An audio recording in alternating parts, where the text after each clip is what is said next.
ask you to describe Jitish Kallat in a few sentences, as a person, I'm asking, how would you say that? It's a tough one. Wow. It's hard to tell depending on where you ask me. You know? Okay. If you ask me at home, maybe I'll say I'm a dad. If you ask me in my studio, I'll say I'm an artist. Okay. Or if on the street, I might say I'm a wanderer. You know, so it really depends on where You are placed. at that point in time. Yeah. Okay. So, where did you grow up? I grew up in Mumbai. So I grew up in a sort of suburb on the outskirts of Mumbai called Borivali, and lived there all my life. My schooling, up until sort of all my 20s as well. About 10 years ago, I moved to another suburb. Okay. Called Bandra. So, how did you get into art? Like, when I go back a long way, I think maybe the beginnings happen to be from the biology textbooks of my sister, my elder sister. Okay, that's interesting. And she doesn't draw well. She couldn't draw well then, she doesn't draw well now. So I think I was much younger, 8 years younger. But I would be given the task of making these drawings for her and her friends. Okay. So I think my earliest memory is actually filling biology books for sort of, my sister's friends, all 8 years older than me. They would all mother me and then give me their biology books and I'd sit and draw them. I think that's really my beginning. Okay, you were in school back then. In school, Yeah. Okay, and then why did you choose art? And then, I had a early interest in sort of mass media, advertising. That's all I knew. Actually, I didn't know that you could actually pursue art, or there's really an art school. This is I'm talking in my 7th grade or 8th grade or something. And I think I only knew advertising because one of the sister's friends whose biology books I must have filled actually went into advertising. So then then through her I would watch. She would have these magazines and things like that, and she would talk about JJ School of Arts as an advertising place. Okay. So I entered the art school primarily not knowing which direction, but I think within, so I gave these entrance exams which you have to do, and I think I made it to the fine art section, and I didn't make it to the applied art section. Okay. And probably that was the clarity enough, and I think, but when I walked into the corridors of the fine art section, smelled oil paint, saw the high ceilings, I knew I was home. Okay. And I think then it was kind of... Okay, so how was your experiences there? Art school was great, not for being a very self-sufficient academic space, but really for the people I met, it was actually a curriculum that seemed stuck in a particular time zone, wasn't updated, the institution had many deficiencies. Okay. There were probably just 2 very interesting teachers on campus, one of who left midway through. Mr. Prabhakar Kolte was an absolutely fine teacher, but he had taken an early retirement. But I did get 3 years of time with him. Bose was several years my senior, and really was in some ways at that time, just as he is now, pretty much a magnet for drawing people energies and always mobilizing things. And he did a lot of things on campus. Okay. And perhaps it's in fact largely through him that we also formed an ecosystem of younger friends, all of who are doing interesting work today. So in a way, I think several of us really became for us like a sounding board very early in life. So we made campus interesting in our own ways. Okay. We did much of our schooling in the canteen. So that is really a place where a lot of dialogue happened. And the art school was also a very flexible place. If you were a serious student, you would not engage with art anywhere. And I think teachers at that point understood it. Right now they have all kinds of rules that you can't leave the classroom and all kinds of things. So they've changed rules completely. The art school is transformed for the worse. Since all of us have left. It's unfortunate. It's a very regimented campus now, the JJ School of Art. But we could carry our tea and coffee into these studios and paint and hang out late. And so much of our learning happened outside of the institutional framework. outside institutional hours. Okay. And even outside the campus, because the art world in Mumbai was really interesting. So we would really engage with that a lot. Okay. Yeah. So after college, how was your introduction to the art world? I had an interesting moment very early on because I was part of some student exhibitions, and a couple of these things landed up in one work landed up in the lobby of Deutsche Bank for some reason. Okay.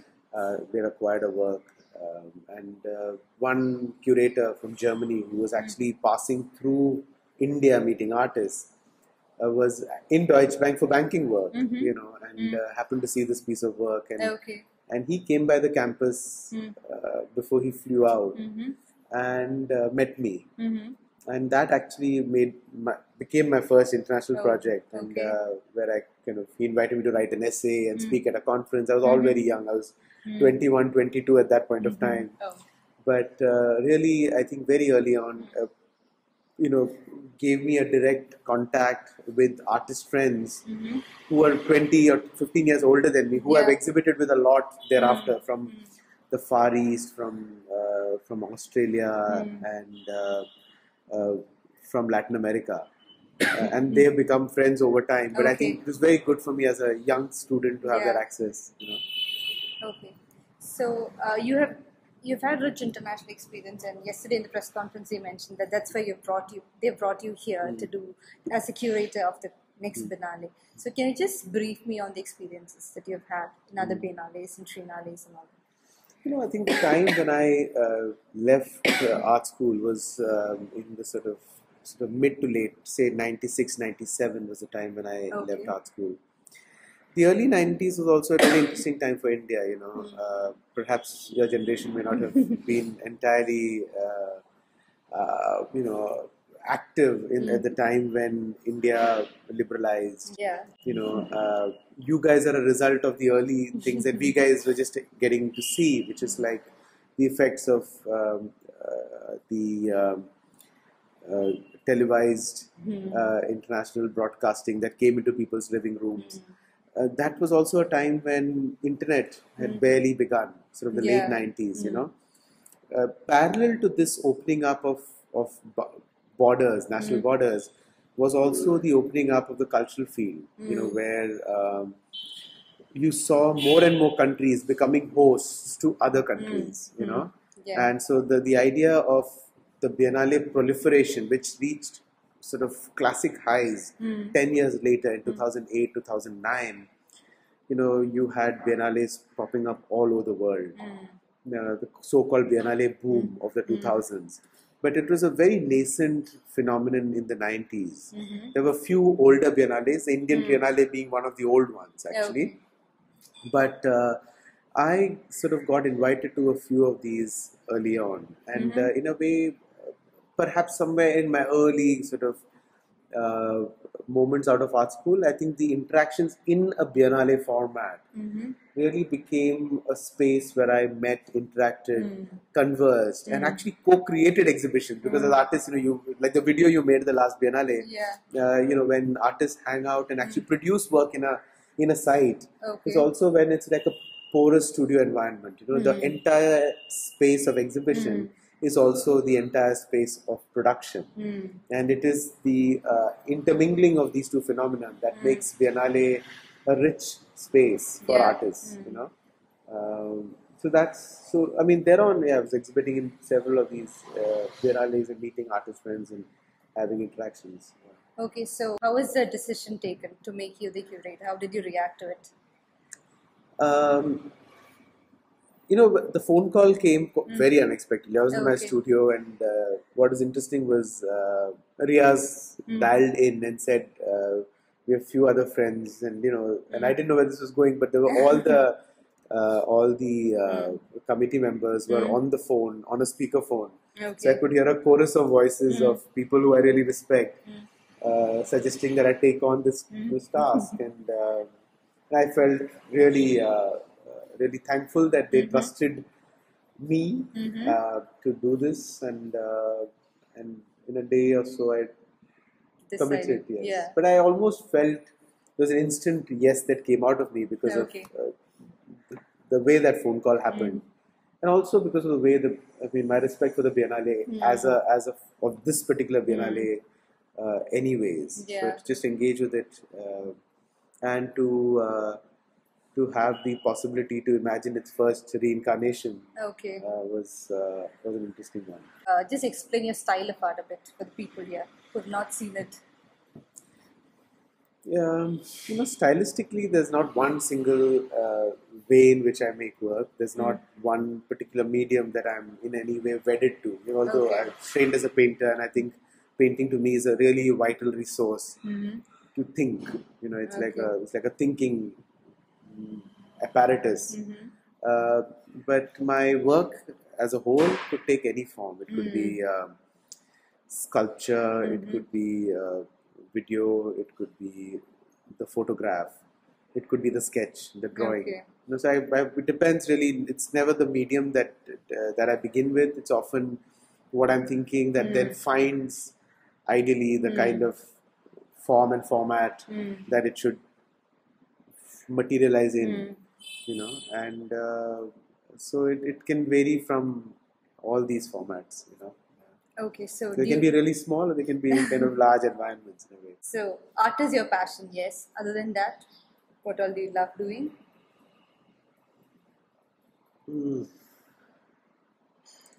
Sky watching.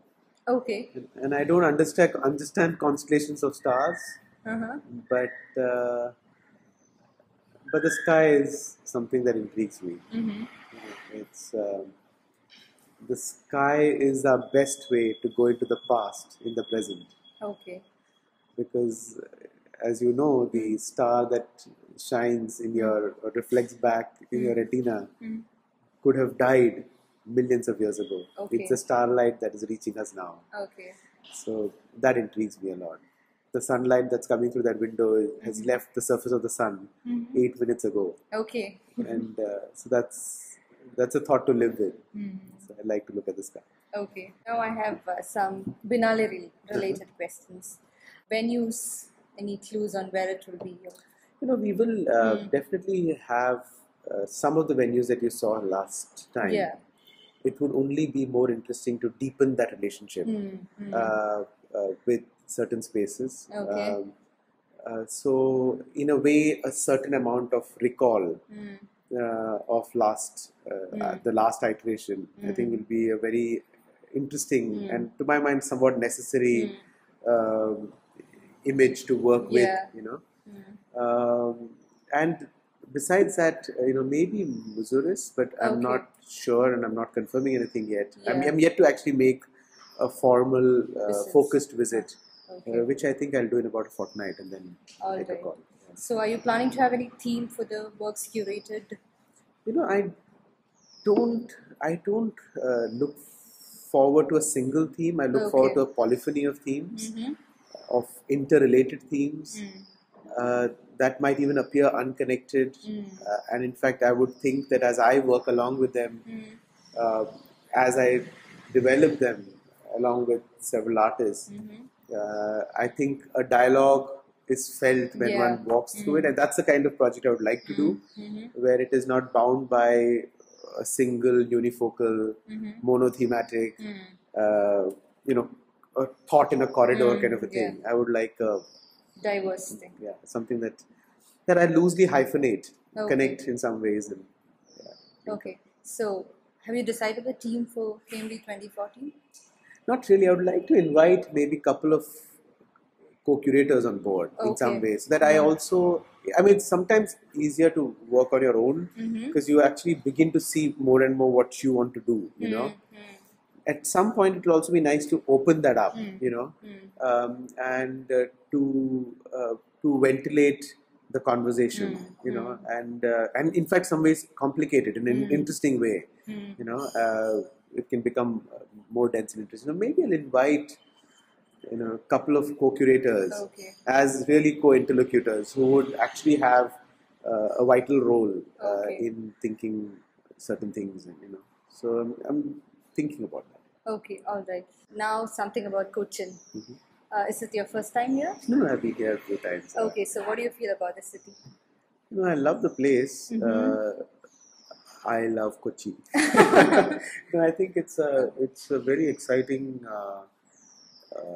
backdrop for contemporary art, and I mean exciting in a in many ways, both in terms of its dense and still alive history. A history that seems to be persistent. The afterimage of the past is an image of the present. And it's also a place where people have arrived, right? It's been a site of arrival. It's been a receptacle for different kinds of stimuli. And it's in that sense been an evolutionary gateway. And the evolutionary gateway is anyway a site from where you can ask questions, not just about the history of that site, which in some ways the last Biennale did, but to carry that forward by asking the questions about evolution itself and how certain artworks, sometimes very playfully, can be a pointer towards much deeper existential questions. And I feel the backdrop of Cochin can be a site for that kind of interaction. Okay. So can we expect some public artworks this time? Possibly, yes. I mean, I would hope that the Biennale itself is a public artwork. Okay. Looking at the kind of publics that came, the wide number of people that came, that it is already, I hope, a well-opened space. Okay.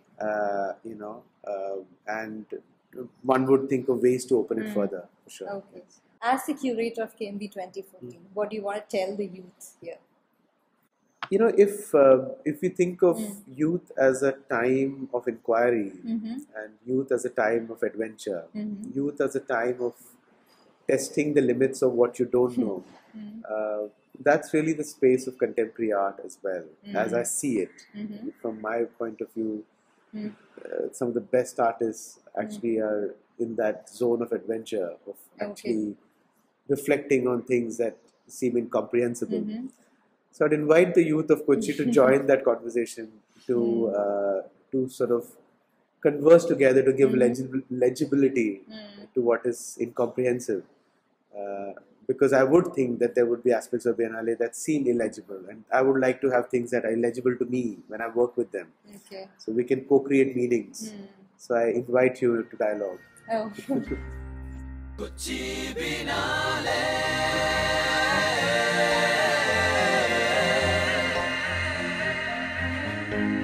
Kochi Biennale.